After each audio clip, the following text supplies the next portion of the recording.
All right, today we're jumping into a really fascinating and honestly a pretty personal topic about faith, about transformation.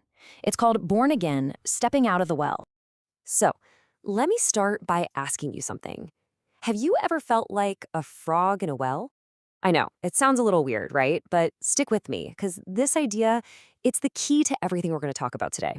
So what's that even mean? Well, a frog in a well is actually a Korean proverb, and it's pretty brilliant. It paints this picture of someone who spent their whole life at the bottom of a well. All they've ever seen is this tiny patch of sky above them, so they just assume that's the entire world.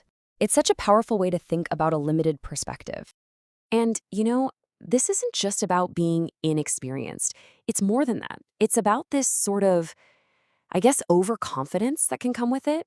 You're so sure that your little world, your little well, is everything there is. You literally can't see the huge, wide world out there. And this is where we get to the heart of the matter. The source material brings up something that's, it's pretty sobering. You can be incredibly active in religious circles, busy, affiliated, doing all the right things, but still completely miss out on a real, genuine spiritual transformation. It's this massive difference between just being active versus being truly alive, between being, say, affiliated with a group and actually being regenerated or made new. To really unpack this dilemma, our source introduces us to someone who is the perfect case study for this, a man named Nicodemus. So, who was this guy, Nicodemus? Well, he was no outsider, that's for sure. On paper, this man was the absolute gold standard of faith. He was a Pharisee, so a serious student of the law. He was on the ruling council, highly educated, disciplined, super respected. Honestly, he's the last person you would ever think was secretly searching for something more. And there's this great quote from Stephen Covey that just nails his situation. Nicodemus had spent his whole life climbing the ladder of religious success, and he made it all the way to the top. He had the status, he had the knowledge, the reputation, the whole shebang. And yet, he still shows up to see Jesus secretly in the middle of the night. Why? Because deep down, he must have had this nagging feeling that his ladder, it might have been leaning against the wrong wall the whole time. So, this search leads him to this private, late-night meeting, which turns into a conversation that is frankly pretty shocking.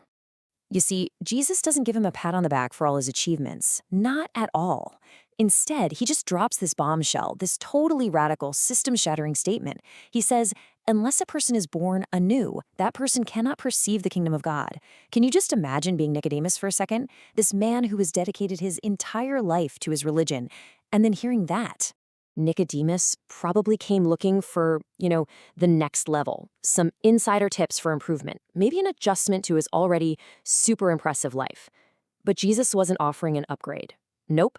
He was offering a complete do-over, a totally new beginning, a brand new origin of life. And this really gets at a huge difference, right? The difference between information and transformation.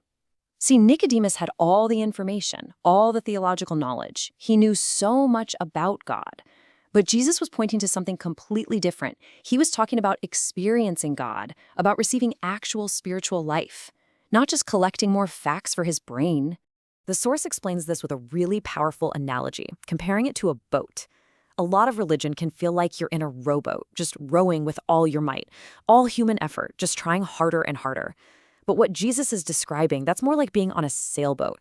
You hoist the sail and you let a power that's totally beyond you, the wind, the spirit, move you. The whole focus shifts from what you can do to what is being done for you. Now, Nicodemus, and you can't blame him, was totally confused by all this. He basically asks, how is any of this even possible? And to explain it, Jesus uses two really interesting, kind of strange metaphors, wind and a serpent. Okay, so first, the wind. Jesus says, look, the wind blows where it wishes. You do not know where it comes from or where it goes. You can hear it, you can feel it, but you can't see it or control it. And he says, so it is with everyone who is born of the Spirit. So what does he mean by that? Well, it means this new birth, this work of the Spirit, it's not something we can see. It's not something we can control or manufacture on our own. But just like you can see the wind bending the branches of a tree, you can absolutely clearly see its effects in a person's changed life. Then, to explain it even more, Jesus pulls out an even stranger story from way back in Israel's history. It's a story about a bronze serpent on a pole. Weird, right? And the key to this story is just how simple the solution was. Okay, so the problem was deadly serious. People were dying from venomous snake bites. The command from God was, well, pretty bizarre. Make a bronze snake and stick it on a pole. But the cure? It was shockingly simple. It wasn't some complex ritual or a 10-step program to recovery. All they had to do was look at the serpent. That's it. Just look and live. So what happened with Nicodemus after this crazy conversation? Well, it wasn't like a big, instant explosion. There were no fireworks. Instead, it was the start of a slow, steady transformation. And what's cool is we can actually track his journey. In the book of John, we first see him in chapter 3, sneaking around at night full of questions. A little later, in chapter 7, we see him taking a small step, cautiously defending Jesus in front of the council. And then, everything changes. In chapter 19, he's standing there, publicly, at the cross, providing expensive spices for Jesus' burial. He's identifying with Jesus at his absolute lowest, most shamed moment.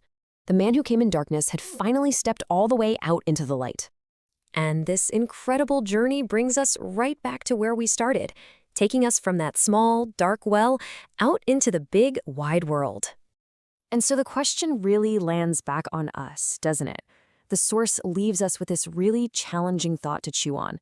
Have we been busy just managing our faith, climbing our own ladders, rowing our own boats, trying so hard, instead of simply opening our hands and receiving this new life? And that leads to this one final, powerful thought. For Nicodemus and for every one of us, the message is crystal clear. Whatever well you might find yourself in, maybe it's a well of tradition or performance or even fear, just remember, the sky is so much bigger. It's an invitation, really. An invitation to step out, look up, and experience something unbelievably vast and new.